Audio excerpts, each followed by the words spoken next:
Honorable Senators, we do have quorum now, so we'll proceed with the business of the day. Clerk, kindly call the first order. Order number 1, administration of oath. Order number 2, communication from the chair. Order number 3, messages. Order number 4, petitions. Order number 5, papers. The Senate Majority Leader.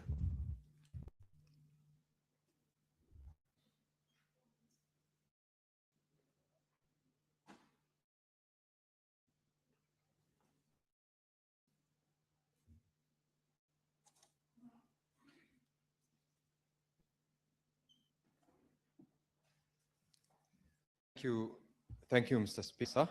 I beg to lay the following paper on the table of the Senate to add to 2020 quarter report for fiscal year 2025 on the implementation of the Nation Fund. Speaker, I beg to lay on behalf of the Senate Leader of Majority. Thank you. Next order.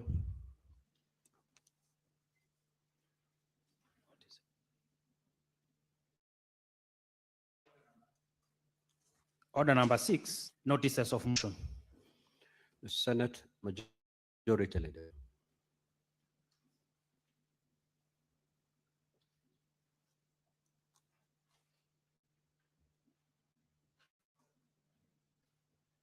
Mr. Speaker, thank you once again. On behalf of the Leader of Majority, I beg to give notice of the following motion that, notwithstanding the resolution of the Senate made on the 17th of February 2026, approval of the Senate calendar and pass one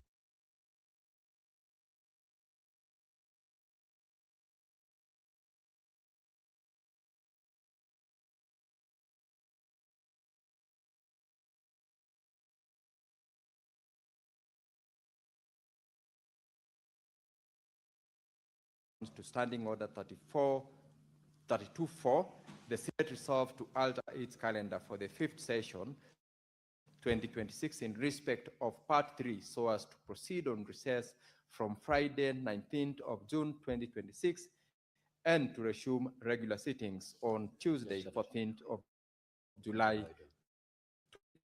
2026. Mr. Speaker, I give notice.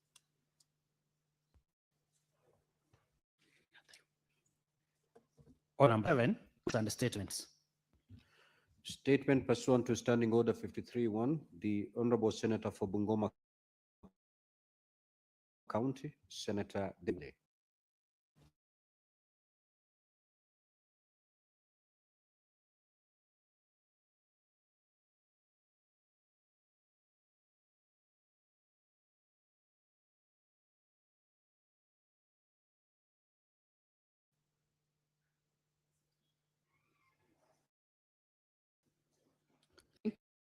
Thank you, Mr. Speaker. My statement is regarding the alarming rise in cases of missing children in the affair and on a matter of national concern regarding the alarming rise in the recent past. Kenya has witnessed a disturbing rise in cases of missing children, many of which have tragically ended, while the whereabouts of others remain unknown. Recent heartbreaking cases such as that of 5-year-old Travis Wanjohi and 1-year-old March 2026 and 10th April 2026, respectively, have shaken the conscience of the nation and exposed glaring gaps in our child protection systems, investigative processes, and community-level responses. Mr. Speaker, equally concerning are the many reported cases that remain unresolved. An autistic 5-year-old child from Dandora in Nairobi. When missing on 15th, Neville Kibui from Kangemi in Nairobi, and Precious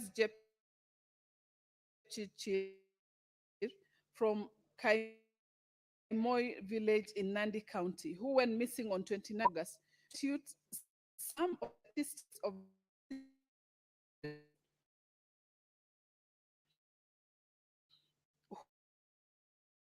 who have never been found. The searching for their lives is measurable, and the urgency to act can be are cut short or remain uncertain. In the statement, the committee should address the following. Number one, the annual breakdown of the number of missing children reported to the State Department for Children's Services, formerly Directorate of Children's Services, from 2021 to date. Number two, the status of investigation Mary Wanjiru from Nyeri County, as well as findings from other cases where missing children were later found dead. Number three, the established protocols for responding to reports of missing children, including specific steps taken to trace Luther Mwangi, Neville Kibui, and Precious Jepchirchir. Number four, the existing mechanisms between police, children's offices, schools, in handling cases of missing children. And finally, child protection systems prevent abductions and provide psychological, psychosocial, and other support to families of missing children. I thank you, Mr. Speaker. Senator for Kilifi County, the Honorable Stewart Mazayo. Asante mstahiki Spika. Mstahiki Spika, ombi la kauli kuhusu ucheleweshaji mkubwa wa ujenzi na ukarabati wa barabara kuu ya Mombasa Malindi. Mheshimiwa Spika, nasimama kwa mujibu wa kanuni za kudumu kipengele cha 53 sheria ya kwanza za Seneti kuomba kauli kwa kamati ya kudumu ya barabara, uchukuzi na makazi kuhusu ucheleweshaji mkubwa na ujenzi na ukarabati wa barabara kuu ya Mombasa Malindi, hususan inayoanzia sehemu za Shimo la Tewa na hatimaye kuvuka bridge na kuingia maeneo ya Mtwapa, Mzambarauni, mpaka mbele Majengo Kanamai na hatimaye kuishia katika sehemu ya Kikambala. Mheshimiwa Spika, barabara hii ndio uti wa mgongo wa uchumi na maeneo ya pwani nchini Kenya. Inaunganisha jamii mbalimbali, inachochea sekta ya utalii, inawezesha biashara na inasaidia maelfu ya wananchi kujipatia riziki. Hata hivyo, licha ya ahadi za mara kwa mara na uwekezaji mkubwa wa fedha za umma, mradi huu umeendelea kucheleweshwa kwa miaka mingi, hali ambayo imewaacha wakazi na watumiaji wa barabara wakikumbwa na msongamano mkubwa wa magari, uharibifu wa magari, ongezeko la gharama za usafiri, hatari za kiusalama, pamoja na kupotea kwa fursa za kiuchumi. Mheshimiwa Spika, ucheleweshaji huu kwa muda mrefu umegeuka kuwa chanzo cha malalamiko na mateso kwa wananchi, wafanyi biashara, wawekezaji na wageni wanaotembelea maeneo haya ya pwani. kile ambacho kinapaswa kuwa alama ya maendeleo sasa kimekuwa ishara ya kutotekelezwa kwa ahadi na kushindwa kufika makata yaliyowekwa. Mheshimiwa Spika, katika kauli hiyo, kamati inapaswa kujibu masuala yafuatayo. Ya kwanza, kutoa taarifa kuhusu hali ya sasa ya mradi wa barabara kuu ya Mombasa hadi Malindi, ikijumlishwa ya kazi iliyokaa katika kila sehemu ya mradi, hatua muhimu zilizofikiwa hadi sasa na muda unaotarajiwa na kukamilika kwa zilizobaki. Swala la pili, kamati hii ni kueleza sababu kwa muda mrefu na utekelezaji wa mradi huo, ikiwemo changamoto za kimkataba, kifedha, kiufundi, upatikanaji wa ardhi, uhamishaji wa huduma za umma au masuala ya kiutawala, na kubainisha waliohusika na kushindwa kukamilisha mradi ndani ya muda uliopangwa. Na mwisho, Bwana Spika, kamati hii iweze kubainisha kiwazi hatua zilizochukuliwa na serikali ili kuharakisha kukamilisha kwa mradi huo na kuhakikisha kuwa kazi zilizobaki zitakamilishwa kwa wakati unaofaa. Asante, Spika. Senator Mungatana.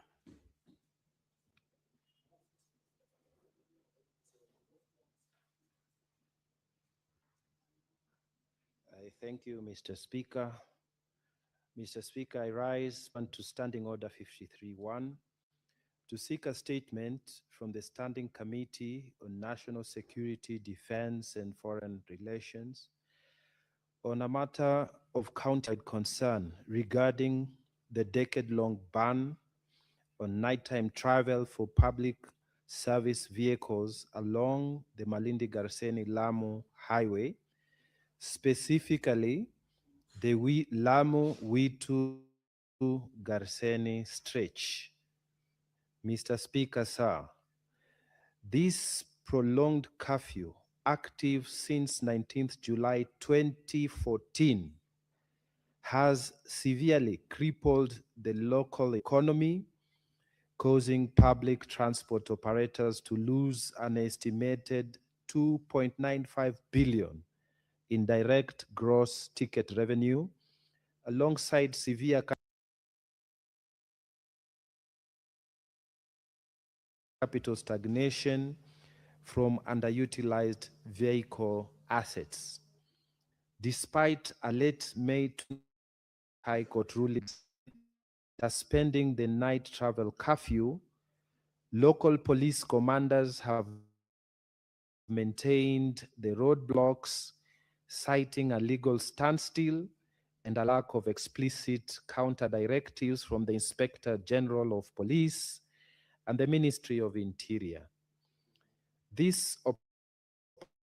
operational lock has triggered, culminating in 3 separate strikes where transport operators blocked the highway with long distances. In the statement, the committee should address the following: the legality and justification for a local law enforcement continuing to enforce the night travel roadblocks despite the late May 2026. 2, the exact measures being taken by the Ministry of Interior and the Inspector General of Police to issue clear directives to regional security heads to resolve the enforcement of the deadlock. Number 3, the security interventions in place to safely open up the Lamu Witu Garsen stretch for night travel, considering cargo transporters are already permitted to use the route. 4, the economic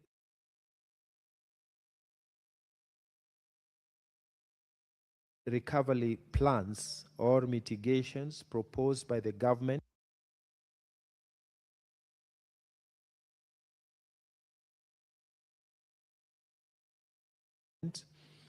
to support the local PSV operators who have suffered Kenya shillings 2.95 billion in revenue losses. Senator Dr. Danson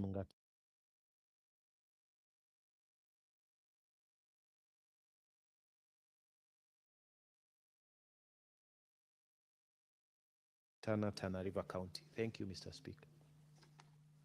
Statements pursuant to Standing Order 56(1)B.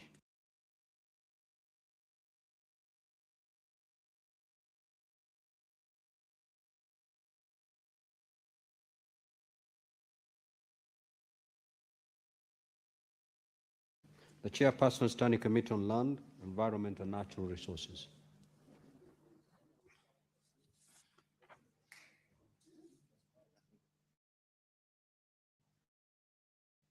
Thank you, Mr. Swan B of the Senate Standing Orders to make a statement relating to the activities of the Standing Committee on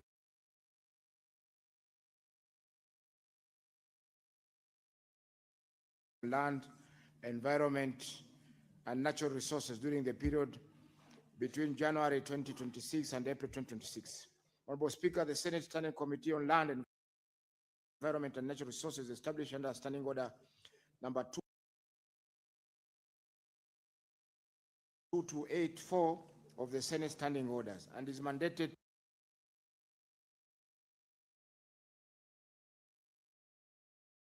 to consider all matters relating to lands and settlement, environment, forestry, wildlife, mining, water resource management and development, and the climate change. Honorable Speaker,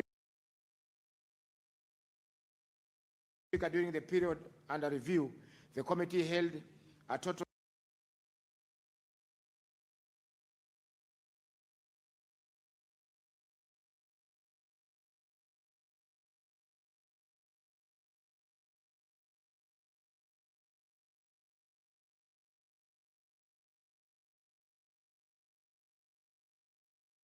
of 23 sittings, during which it considered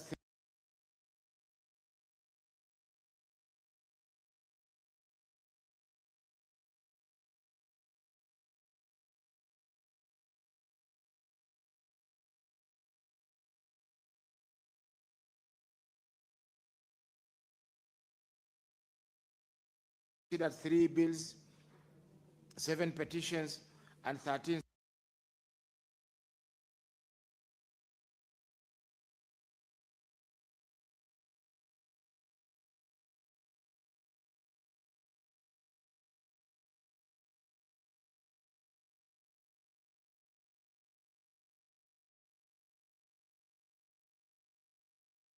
statements, 17 statements. Honorable Speaker, the committee is in the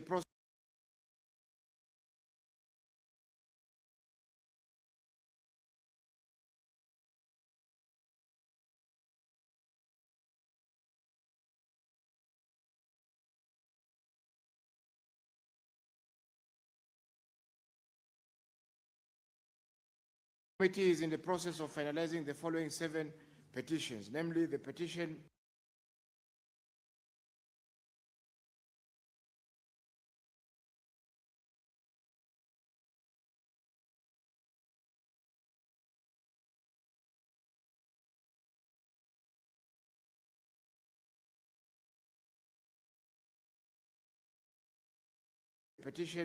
by Cultural Environment Care Society concerning conversion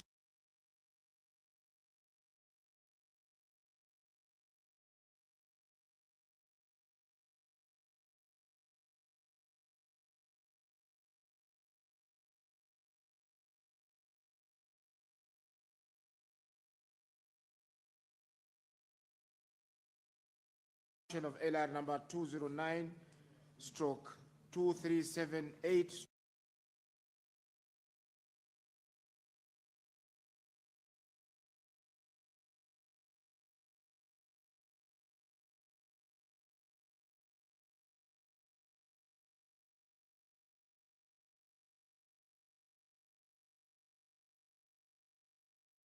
stroke 1 Pumwani Majengo from public to private.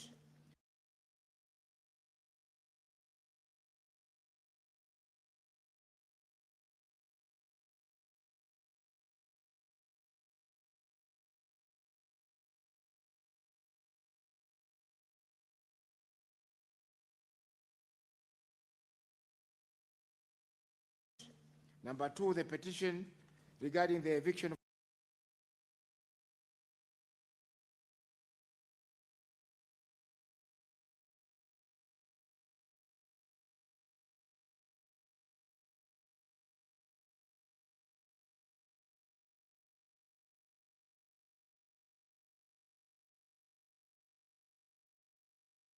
of Korogocho community living along the Nairobi River.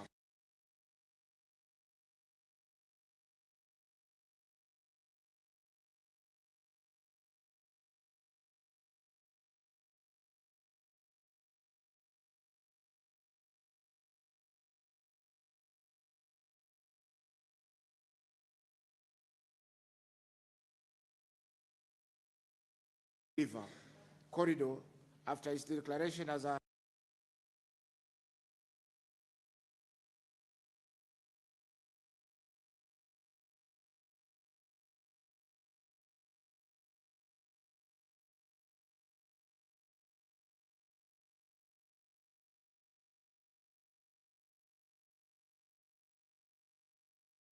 special planning area. Number 3,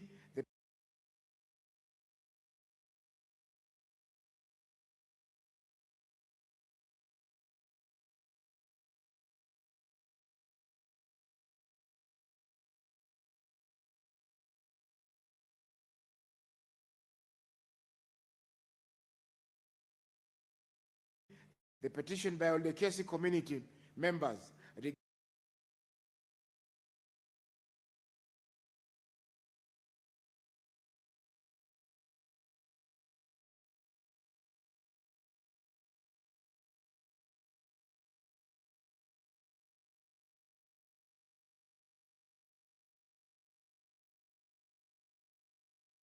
regarding land injustices against the community members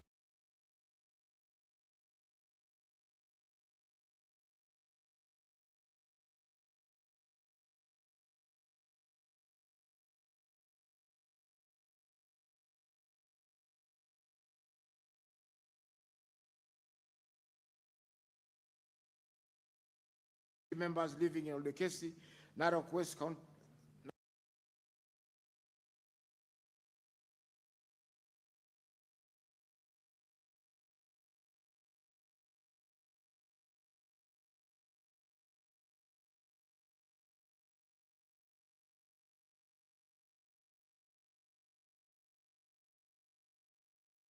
Narok West constituency of Narok County. Number 4,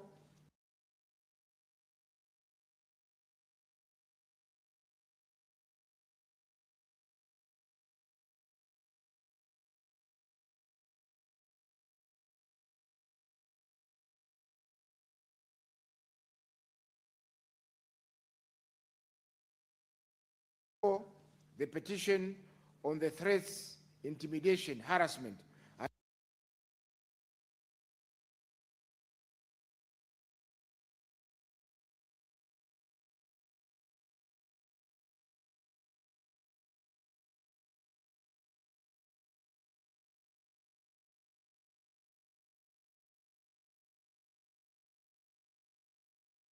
and eviction of residents of Ganda Ward by private developers.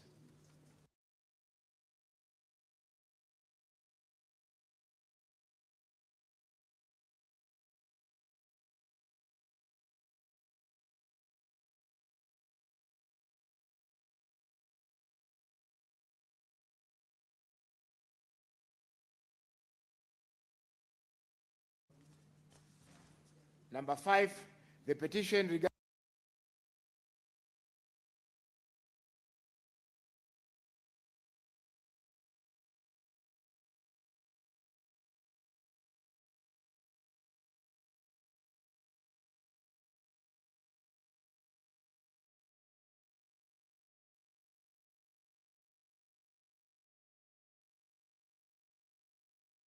the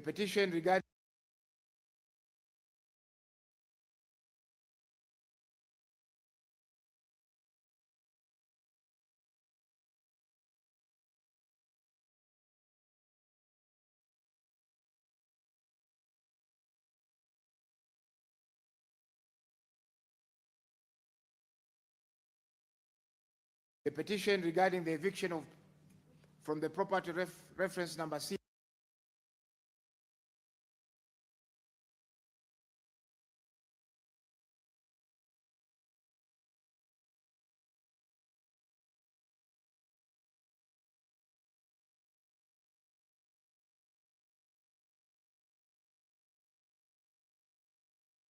Reference number CP and ARCH stroke 002.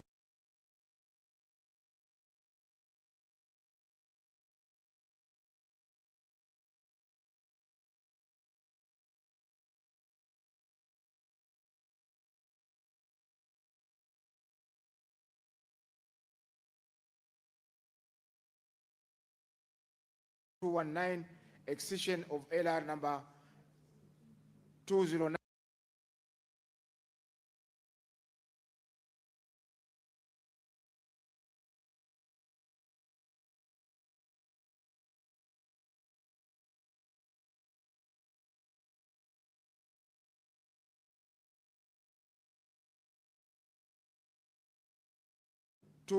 Stroke 6738. Number 6, petition regarding unlawful land raise in Kahawa Sukari, Kiambu County. And number 7, petition regarding public land grant.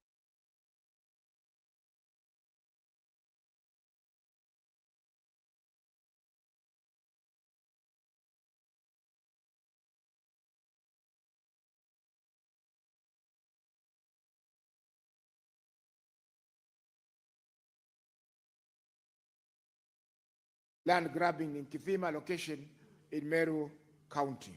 Additionally,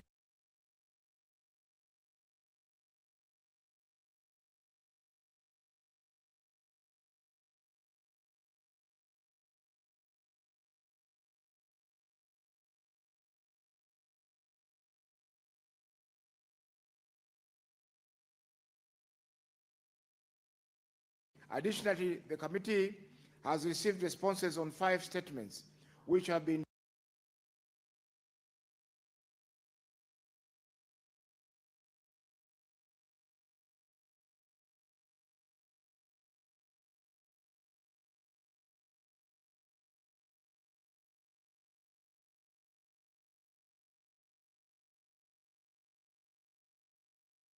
duly dispatched to the relevant senators, and 13 other responses from the Ministry of Lands, Public Works, Housing and Urban Development that have just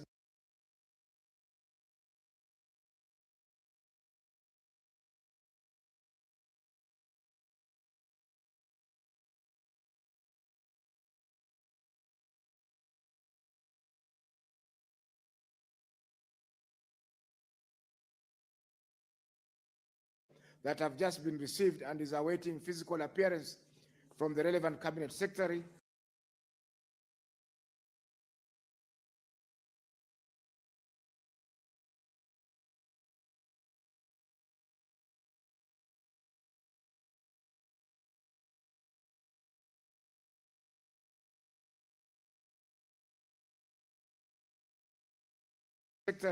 And will thereafter be dispatched to the relevant senators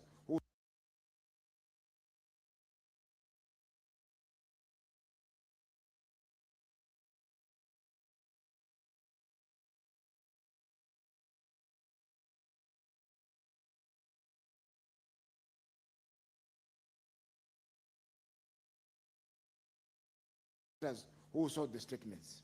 Honorable Speaker, the committee further considered the status of county projects funded under the conditional allocations.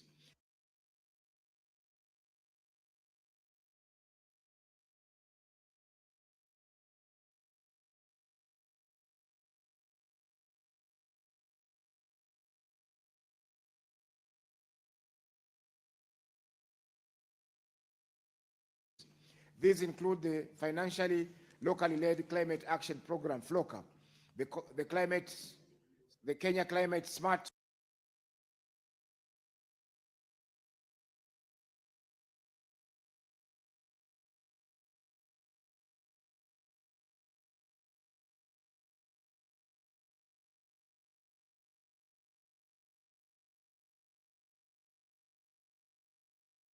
Climate Smart Agriculture Project, KCSAP, and the Water and Sanitation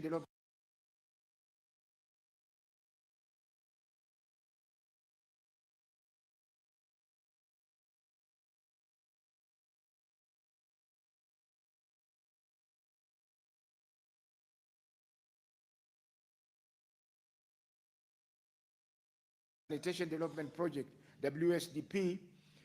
The committee observed that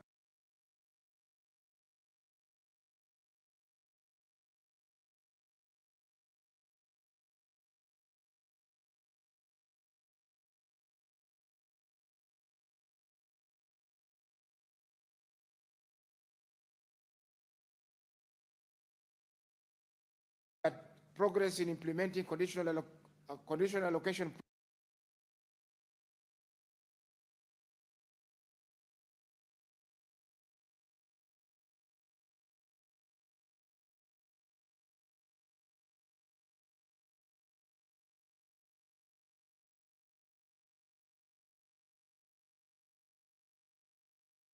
allocation projects varied across counties. The committee has since received submissions from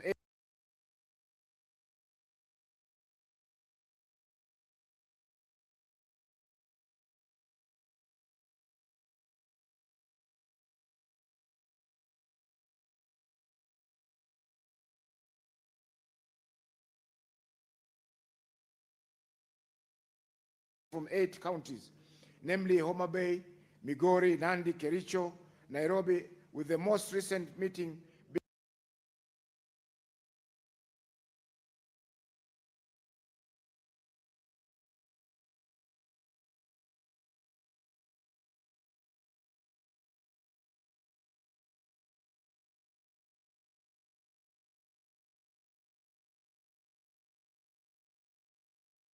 being with the county government of Bungoma at the committee's sitting held on Tuesday, 28th of April.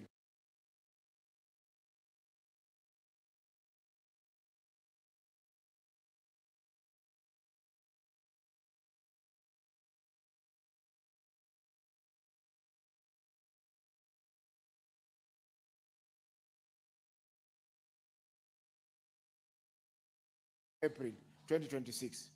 Further, the committee engaged the counties of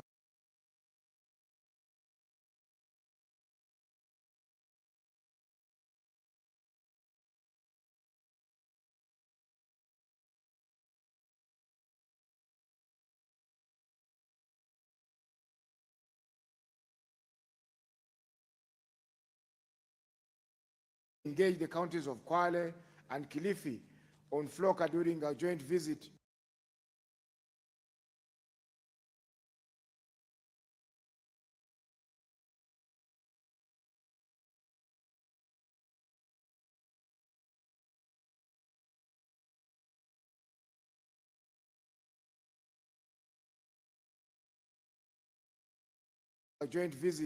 to the counties with the Standing Committee on Finance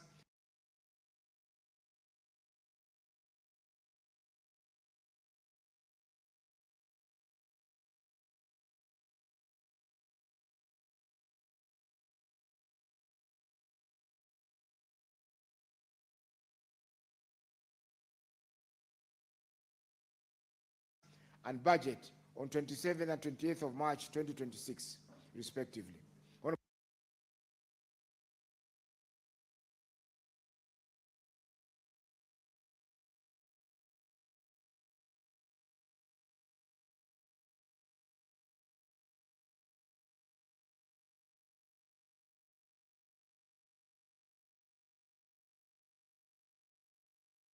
Honorable Speaker, the committee is currently considering one bill, the Real Estate Regulation Bill, Senate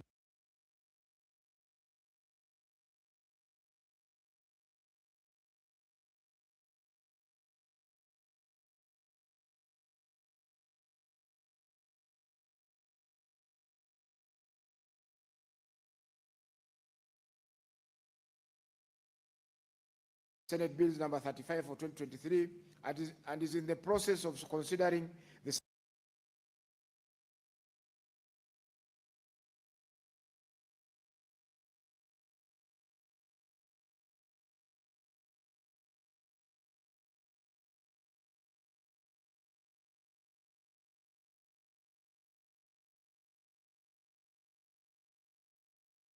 submissions. I will be submitting a report on the bill before the next.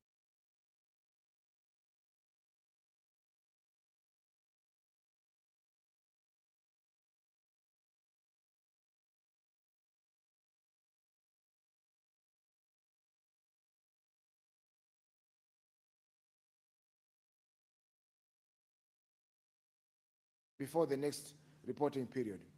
On the Natural Resources Benefit Sharing Bill, Senate Bills number 6.